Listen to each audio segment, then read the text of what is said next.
मित्रों नमस्कार। जैसा कि हमारा अध्याय चल रहा है रस में आज हम अगला रस लेकर प्रस्तुत हुए हैं, जिस रस का नाम है रौद्र रस। इसका मित्रों अस्थाई भाव है क्रोध। इसकी परिभाषा होगी कि जब या जहां पर क्रोध नामक अस्थाई भाव, विभाव, अनुभाव एवं संचारी भाव के संयोग से रस रूप में परिणत होता है, वहां पर रौद्र रस की उत्पत्ति होती है। मित्रों, जहां पर आपको किसी पंक्ति में क्रोध शब्द दिख जाए, वहां पर रौद्र रस होता है। इसमें जैसे मित्रों उदाहरण है कि उस काल मारे क्रोध के तन कांपने, उसका लगा मानो हवा के वेग से सोता हुआ सागर जगा। फिर अगला उदाहरण है कि श्री कृष्ण के सुन बचन अर्जुन क्रोध से जलने लगे, सब सील अपना भूल करके तल युगल मलने लगे, मुखबाल रविसम लाल होकर ज्वाल सा बोधित हुआ, प्रलयार्थ उनके मिस वहां क्या काल ही क्रोधित हुआ। तो चलिए मित्रों, हम यहाँ पर उदाहरण लिखते हैं। जैसे देखिए, पहला उदाहरण है कि उस काल मारे क्रोध के, उस काल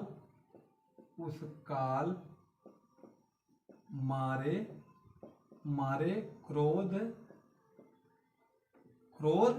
के तन कांपने उसका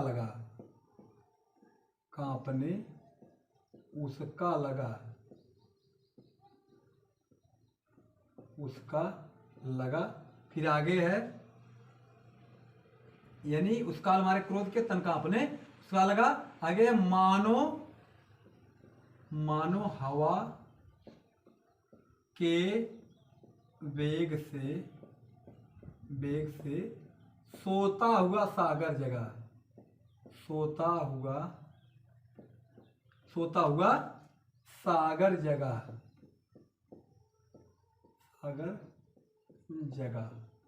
यहाँ पर मित्रों देखिए क्रोध शब्द आया है, इसलिए यहाँ पर कौन सा रस है? रौद्र रस है। फिर अगला उदाहरण है कि श्री कृष्ण के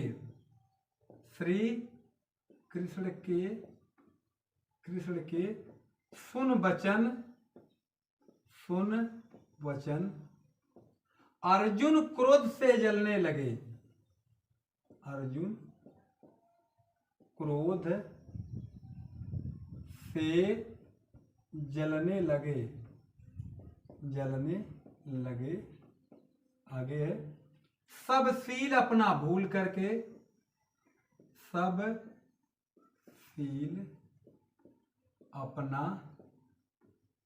अपना भूल करके तल युगल मलने लगे, तल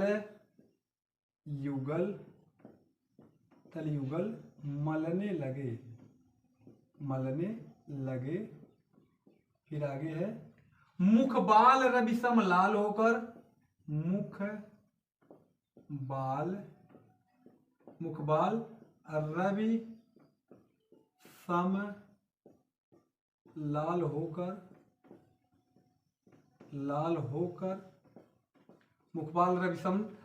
होकर ज्वाल सा बोधित हुआ।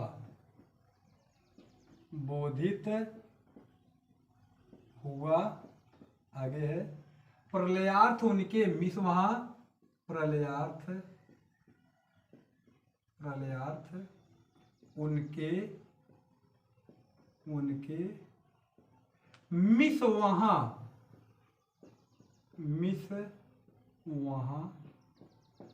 क्या काल ही क्रोधित हुआ, क्या काल ही क्रोधित हुआ।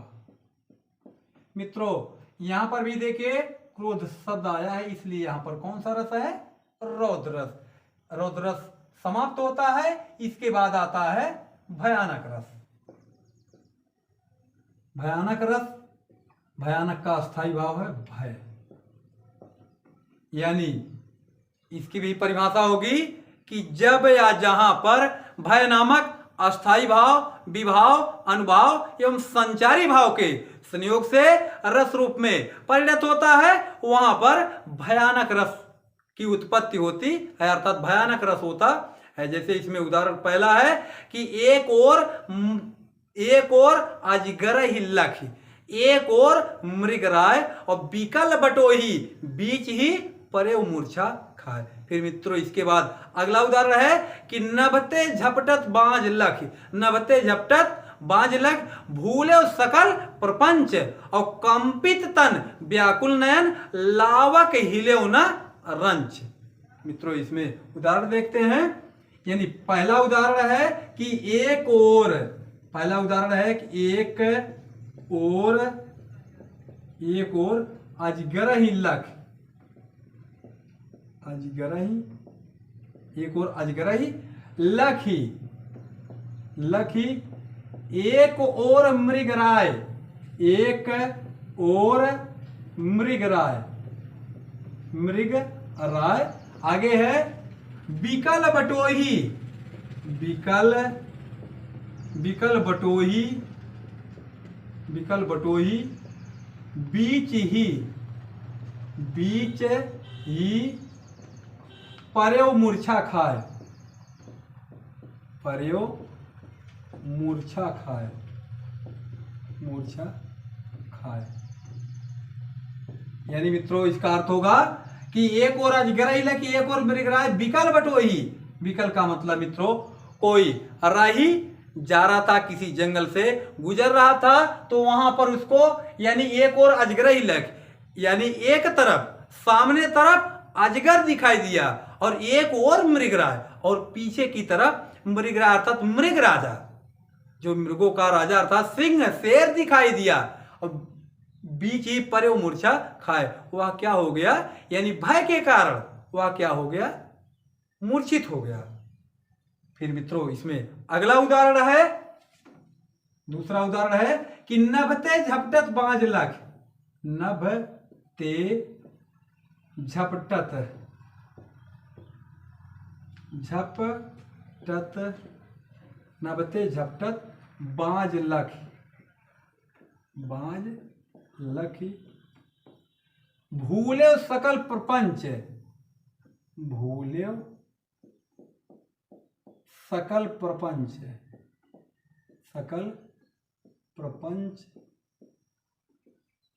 आगे है कंपित तन, कंपित,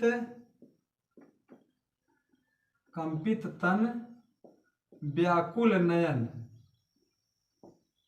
कंपित तन, व्याकुल नयन, व्याकुल नयन। आगे है लावक हिलो न रंज, लावक हिलो, हिलो, हिलो न रंज।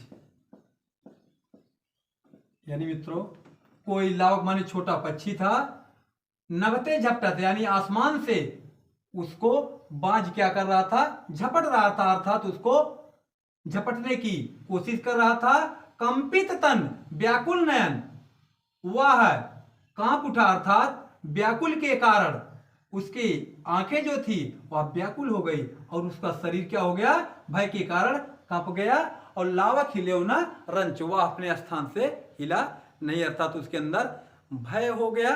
तो मित्रों जहां पर भय नामक अस्थाई भाव प्राप्त होगा, अर्थात अस्थाई भाव, विभाव, अनुभाव एवं संचारी भाव के संयोग से रस रूप में परिणत होगा, वहां पर भयानक रस की उत्पत्ति होती है। तो मित्रों देखिए रौद्र रस और भयानक रस दोनों रस समाप्त हुए।